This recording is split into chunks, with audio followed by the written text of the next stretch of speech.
Hello, dear children. I hope all you may be healthy and happy. So, welcome to your science class. This is the fourth chapter.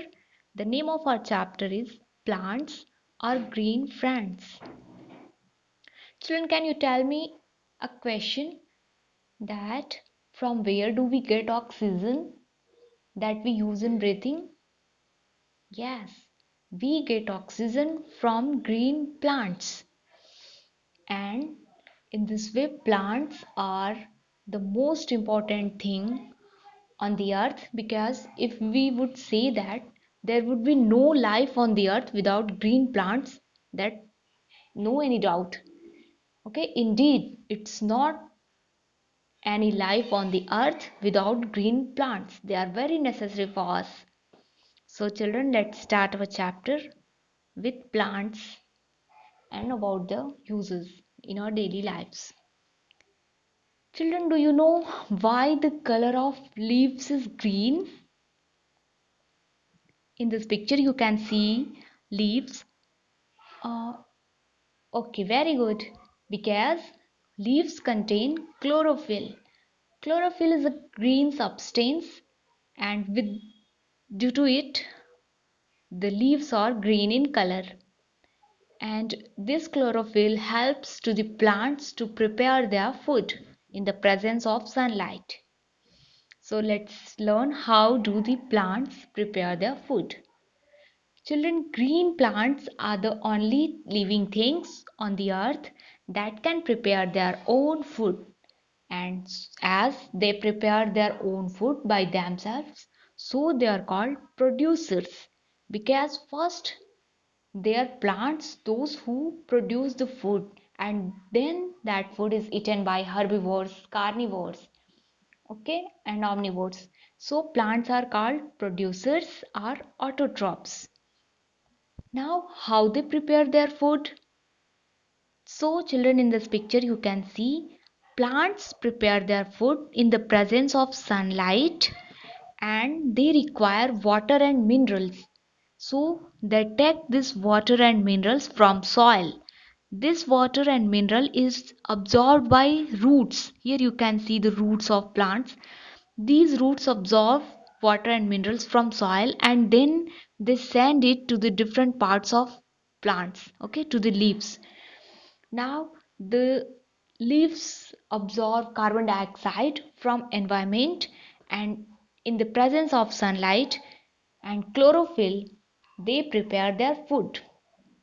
And when they prepare their food, here you can see water they are taking from soil, carbon dioxide from environment, and in the presence of chlorophyll and sunlight they produce sugar, that is also called glucose, that is eaten by herbivores. And oxygen. Oxygen is a gas that is essential for living things to breathe. All we need oxygen gas in breathing. So in this way plants prepare their own food by themselves, and this process of preparing food by plants is called photosynthesis. Okay? What is photosynthesis? The process of preparing of food by green plants. Children, do you know what is stomata? Stomata are tiny pores present on the leaves of green plants. In this picture you can see green leaves. So leaves contain teeny pores on under surface, and with the help of these teeny pores that are called stomata, they absorb carbon dioxide from environment and they release oxygen to the environment. Okay children, so let's come on our next topic. The food prepared by the plants.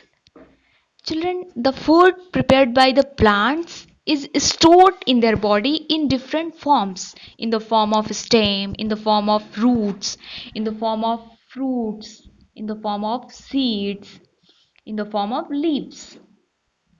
Can you tell me one example of plant that store their food in the form of root?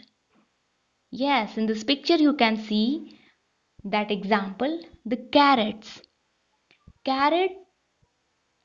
store its food in its root, and the part of carrot that we eat is roots. Its root is eaten by us. And in the form of stem, potato. Okay, the part of potato that we eat is called stem. It is its stem. And sugarcane also.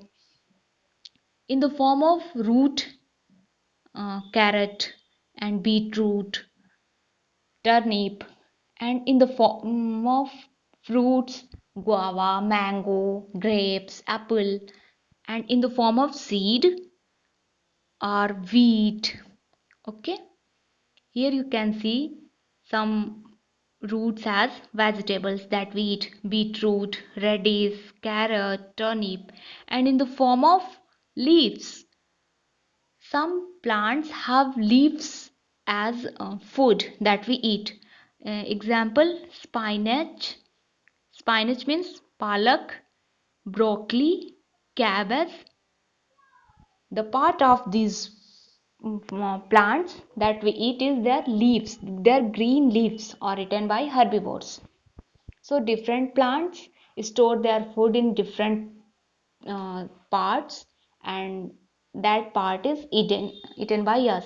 Some of their food is used for their growth also, and the extra food is stored in form of root, seeds, leaves, that is eaten by herbivores.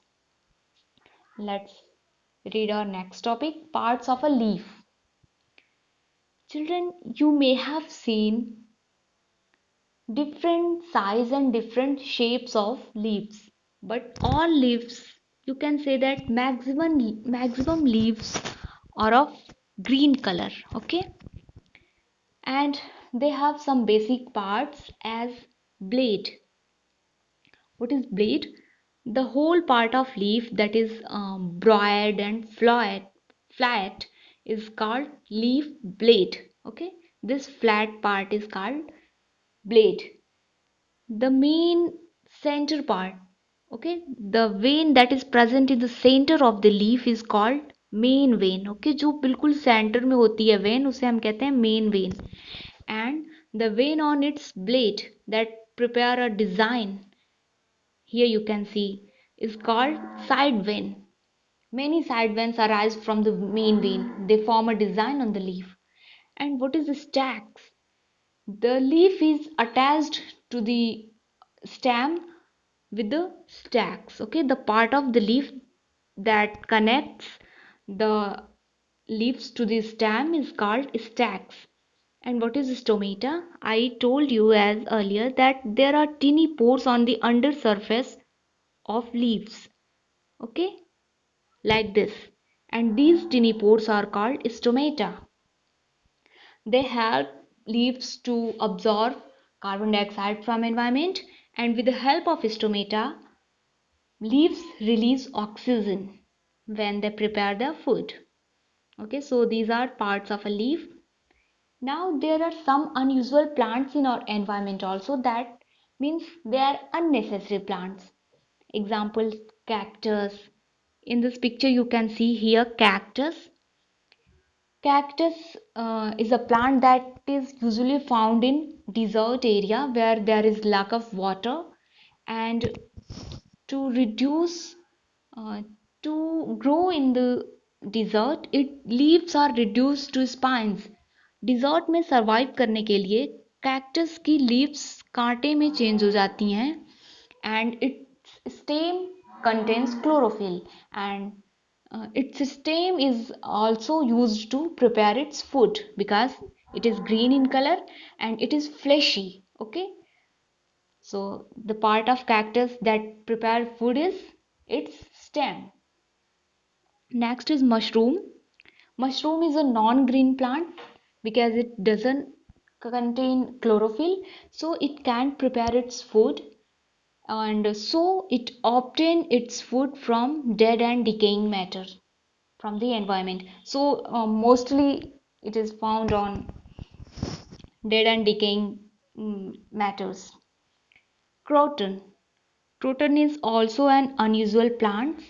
It has red leaves after sometimes, and they contain chlorophyll, but it is hidden by the red pigment. Okay, there is more part of red pigment in their leaves, so we can see most of their leaves in green color, but they have chlorophyll that is hidden, so they can also prepare their food. Next are Venus trap. Venus trap and pitcher plant can are such type of animal plants who can prepare their food, as well as they can uh, trap insects also. Okay, वो insects को भी trap करते हैं, and to complete their nitrogen deficiency, they eat these insects, and these insects are digested by them because they have digested juices inside them. Okay, here you can see Venus trap. When a insect come into this part, uh, I'm saying in this part, the fly trap, Venus fly traps are in the form of trap. In this picture you can see they are in form of trap. So this trap closes and the insect is trapped in its trap, and in this way insect is digested by these plants with the help of digestive juices. So they are called insectivorous plants because they eat insects. Next is plants of the grass family. Different plants relate to the different families, grass family, fruits, okay, vegetables. So, which are the plants that relate to the grass family are? In this picture, you can see cereals. Cereals means wheat, rice, and other are sugarcane, grasses, bamboo. They relate to the grass family. Grasses are the main source of our food. Paddy, wheat, they are main sources of food that we eat for human beings. Okay, so in this picture you can see wheat. Wheat is we wheat is used to make chapati. In which way? We grind the wheat, okay, and we then after grinding the wheat, what we find? Flour, and this flour is used to make chapati, bread, biscuits. Okay, rice is used to prepare rice dishes. There are several rice dishes that is used, that are made by rice. Sugarcane is crushed to get juice. Okay, and this juice is used to make sugar that we eat. And some grasses and bamboo are used to make papers on which you write. So these are the grass that are very useful in the form of food or in the form of some necessary things that is used by human beings. The roots of some grasses also holds the soil together, hence they prevent soil erosion. So they are necessary for us, and children are topic and seer. Read this chapter carefully. Thank you.